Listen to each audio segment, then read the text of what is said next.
कुछ दिन पूर्व हुजूर तहसील कार्यालय में हुए मामले में पीड़ित बना आरोपी।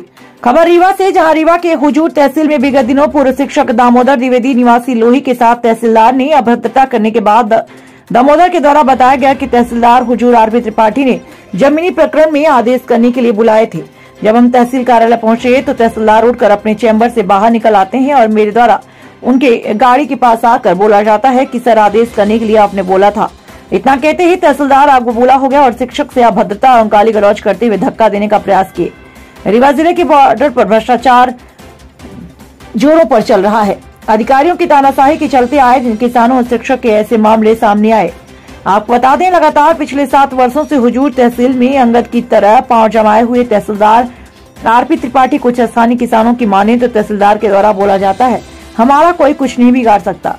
अगर वहीं पीड़ित शिक्षक और किसान के माने तो पीड़ित शिक्षक के द्वारा मीडिया से अपनी पीड़ा बयां करते बताया, विगत दिनों पूर्व में जमीनी प्रकरण के मामले में हुजूर तहसील आए हुए थे, जहां उनके द्वारा बताया गया मुझे तहसीलदार आरपी त्रिपाठी ने खुद ही तहसील में बुलाया मेरे पक्ष में आदेश करने के लिए। मगर जब वो अपने चैम्बर में जाने लगे तो धीरे से जाकर पूछा, साहब क्या हुआ? हमारे मामले में तो भड़क गए और अभद्रता करने लगे और धक्का देने का प्रयास किया।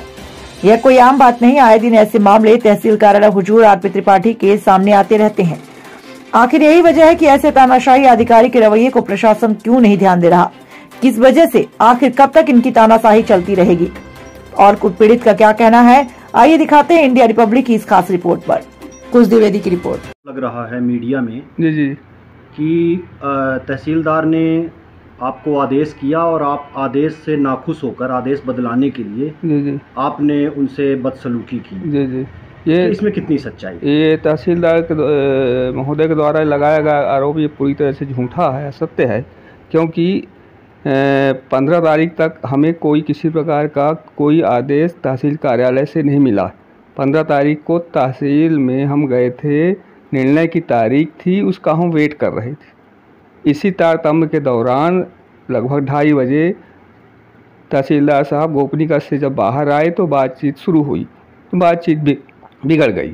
हमें कोई निर्णय के संबंध में हमने न कोई दबाव बनाया, न दबाव बनाने की बात ही थी, नहीं कोई निर्णय हुआ ही नहीं था, तो दबाव कैसे बनाएंगे? वो तो सब गोपनीय था।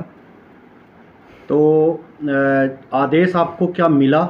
आदेश हमें कुछ नहीं मिला। हमारा चूँकि आवेदन में मोबाइल नंबर था, तो हमारे मोबाइल में 16 तारीख को वहाँ की रिपोर्टिंग आई, स्टे खुलने की रिपोर्टिंग आई कि हमने जो स्टे के लिए आवेदन किया था वो स्टे खुल गया। और आप ये घटना कब की है? 15 की? घटना चक्र ये 15 की है। और आदेश आया 16 को? हाँ, आदेश कापी 16 को हमको हमें मोबाइल। जैसे आरोप लग रहे हैं कि आदेश बदलाने के लिए ऐसा किया गया, तो ये पूरी तरह से झूठा है। हमने कोई प्रेशर ही नहीं बनाया, प्रेशर बनाने का औचित्य ही नहीं था। चूँकि निर्णय था तो हम पेशी का इंतजार कर रहे थे, और पेशी उस दिन इजलास में तहसीलदार महोदय बैठे ही नहीं। यहाँ तक कि 6 बजे तक वो नहीं बैठे, 6 बजे तक मैं वहाँ था।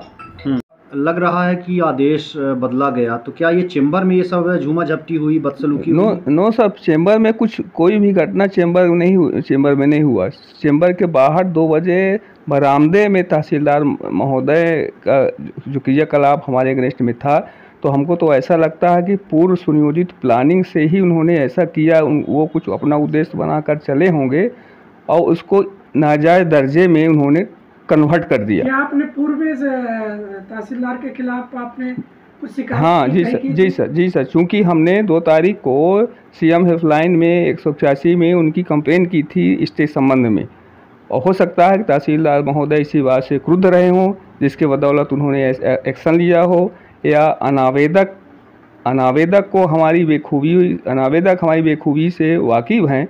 हो सकता है हमारी कमी को बता दिए हों तहसीलदार को कि इनको गुस्सोबा देंगे तो ये गुस्सा के गुस्से में हो जाएंगे, तो ज़्यादा बोलने लगेंगे। हो सकता है ऐसा नावेदक उनके कानों में आवाज़ डाल दिया हो और वो हमसे गुस्ताखी कर बैठे। हमारी 181 में आपने कब कंप्लेन की थी? 2 तारीख को की थी। 2 या 3 तारीख को, 2 या 3 तारीख को, कंफर्म नहीं है, 2 या 3 तारीख को हमने। तो मतलब आपसे आदेश के लिए साइन वाइन का कोई बात ही, साइन संबंध में कोई बातचीत ही नहीं हुई 6 बजे तक। सुबह 11 बजे से लेकर 6 बजे तक साइन के संबंध में इन्होंने कोई बात नहीं की, बल्कि बीच में हम 3 बजे 4 बजे घटना के बाद तो इस कार के पास 4-5 बार गए दुबे बाबू के पास कि भाई हमारी साइन ले लो, हम पैसे में आए हैं, अनुपस्थित न दर्ज कर देना। तो साइन लेने से उन्होंने ये कहकर इनकार कर दिया कि फ़ाइल मेरे पास नहीं है, तहसीलदार के पास है, तहसीलदार है नहीं, जब आएंगे तब होगा। हम 6 बजे तक वेट किए, 6 बजे के बाद हम चले आए। अच्छा, आप के उसमें ये भी देखा जा रहा है कि तहसील की तरफ से आप पे FIR कर दी गई। हाँ, उसकी भी कोई जानकारी? हाँ, हमें इस संबंध में अभी कोई लिखित में कोई जानकारी नहीं मिली है। ओरली चर्चा में मिल रहा करने की FIR 353 और 294 धारा लगाई गई है, जो कि पूरी तरह से एक मानवीयता के खिलाफ है। हमने कोई ऐसा स्टेप नहीं उठाया जिसके कारण हमारे ऊपर धारा लगे। हमने अपना पक्ष रखा था, अपने निवेदन के लिए गए थे, अपने कार्य के लिए गए थे। अब उन्होंने इस प्रकरण को नाजायज़ दर्जा देकर यहाँ से पूरे प्रकरण का स्वरूप ही बदल दिया। इसमें आवेदक का कोई दोष नहीं है। ये ऐसा लगता है कोई राजनीतिक षड्यंत्र पूर्व से इन्होंने बना कर रखा था, जिसकी वो अपने एम की पूर्ति कर लिए।